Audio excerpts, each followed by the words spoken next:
Well, the light of the world has been in Tibet and China and India for a very long time. That has been shifted into South America, and so South America is going to be the new Tibet of the world.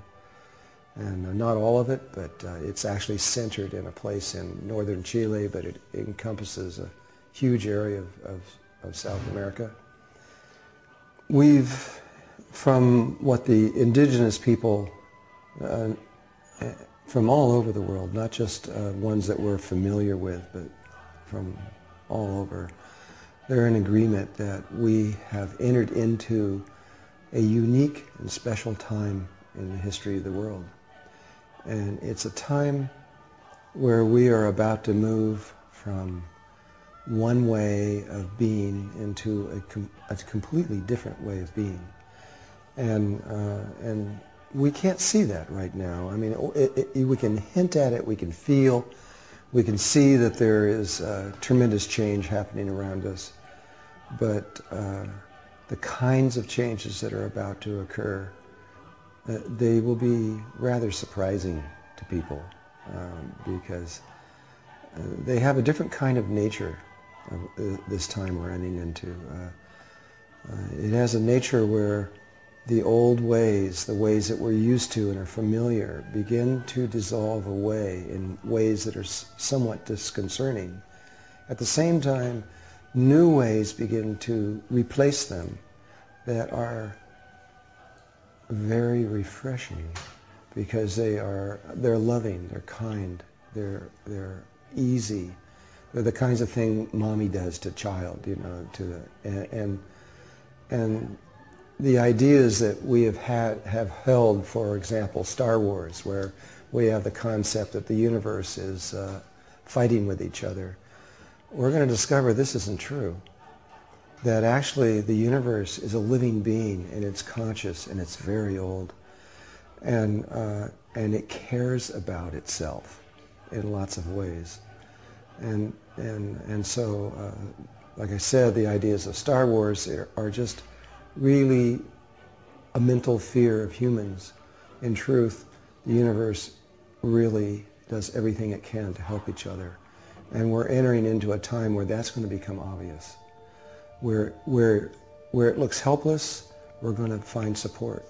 And where everything just looks like there's just no way out, we're going to find the way out. We're going to see the light to go through it. And so it's a time of great hope that we're entering into. The Mayans specifically, when they talk, they call this time the end of time, because it's the end of a very long cycle, and it's the beginning of a new cycle. It isn't like everything just comes to an end. It's just the end of one cycle and the beginning of the other. But it depends on which part of the cycle the Mayans are talking about. If they're talking about the old part of the cycle, which is what we're familiar with, that's the banking systems, the religions, the governments, and all this kind of stuff, that's going to become extremely unstable. And if they're correct, it's going to break apart completely and dissolve away. But in its place is a brand new way of being, a way that we haven't seen on Earth in almost anybody's lifetime in a long, thousands and thousands of years, where fear goes away. We are about to the end of polarity, and the ideas of good and evil, the entire structure of what good and evil means, which is much more complex. If you look at the idea of good and evil, or good and bad, no matter what polarity you think of, you'll also see that there's a third one. So if you get hot and cold, there's warm. If you go up and down, there's the middle. If you go the sun and the earth, there's the moon. If you go male and female, there's child. On and on and on. Our time is past, present, and future. Space is X, Y, Z axis. And this is all a function of how we're interpreting the one reality. That one reality isn't going to change, but our consciousness is going to change. And when it does, we're going to drop that. We're not going to see that anymore. And instead, we're going to see the unity of all life. And in the perception of that, when that perception changes, then it changes everything.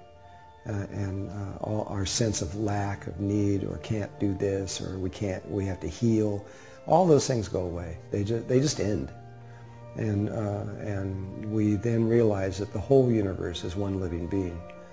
And there is only one spirit moving through everything, and one consciousness. A new way of perceiving enters into life on Earth, and we, in our lifetime, are going to experience this. I mean, right now, at this moment, in 2008, it just seems, can't be. The world is crazy. You know, they're at war, they're trying to kill each other, the financial systems are ready to break apart, and on and on and on. But that's not what the ancient ones on this planet are saying. They're saying, finally, we are entered into this place, and we are about to see something brand new. It's really very old, actually.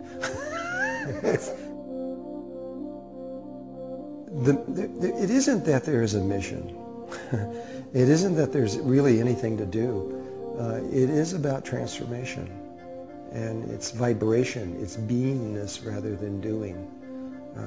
Doingness is, or having to do or having to accomplish, is part of polarity consciousness. But we're going to enter into a state soon, and we have actually already entered into it. We just aren't. It's still a baby. It's still growing. But the very idea of needing to do something in order to accomplish something, or that we need something because we feel like we lack it, just will be obsolete.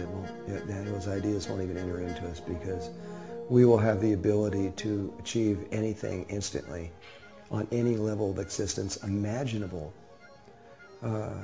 We are about to gain control of the dreaming state of the heart.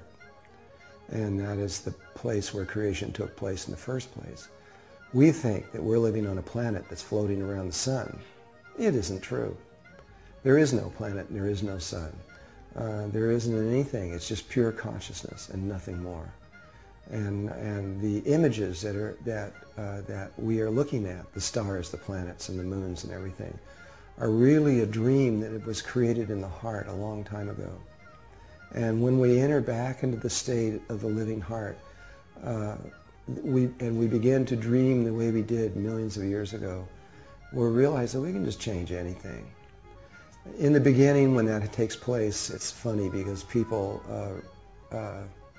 get excited about it, actually, because usually what happens, because we've watched this on other planets and other places and other times, is that they go, oh wow, and they start fixing everything in their body, and they heal everything, and then they give themselves all kinds of money and everything they think they need, and then they realize, well, there's more than that, and all those things kind of go to the wayside, and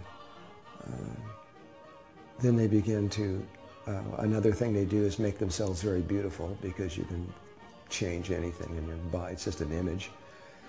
Eventually you come to the place where you realize there's a lot more. And that's when the new cycle really begins. It's a journey. It's a journey that's really, we're in the past of this journey. It's already happened. And what life is about to do is something that is never done before, ever. It's the first time ever since the creation of this, is that it's decided to speed things up. And so instead of taking millions of years to make these different levels of steps, they're going to be done sometimes in minutes. And we are about to go like the speed of light through evolution, and up through many, many levels that takes really billions and billions of years normally to achieve. And we're going to reach this very quickly. In fact, experientially, about 2 years. It would normally take at least 10 or 15 billion years to get there.